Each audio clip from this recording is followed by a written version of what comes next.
আল্লাহ রাব্বুল আলামিন বলেন, কানাতা তাহতা আবদাইনি মিন ইবাদিনা সালিহাইন, আমি এই দুই নারীকে আমার দুইজন নেককার সালেহ প্রিয় নবীর স্ত্রীর মর্যাদা দান করেছি।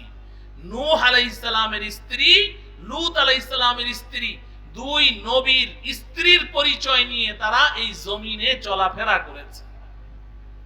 এত দামি পরিচয় আল্লাহ দিয়েছেন, কিন্তু আল্লাহ পাক বলেন ফাখানাতাহুমা, আমার প্রিয় মায়েরা বোনেরা শুনে নেন, ফাখানাতাহুমা, এই দুই হতভাগিনী, এই দুই পোড়া কপালিনী, এই দুই নারী, তারা আমার দুই পয়গম্বরের সাথে গাদ্দারি করেছে, নিমুখ হারামি করেছে।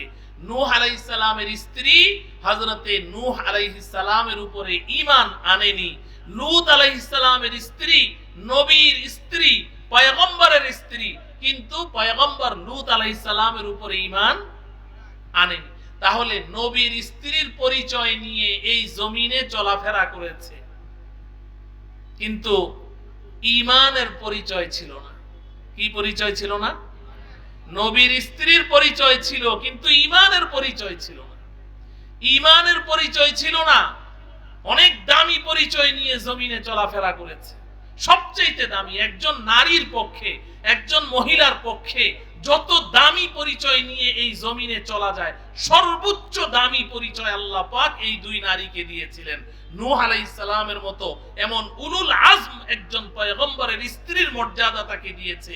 লূত আলাইহিস সালামের মতো এমন দামি একজন নবীর স্ত্রীর পরিচয় ওই নারীকে আল্লাহ পাক দিয়েছেন, কিন্তু তাদের ঈমানের পরিচয় ছিল না।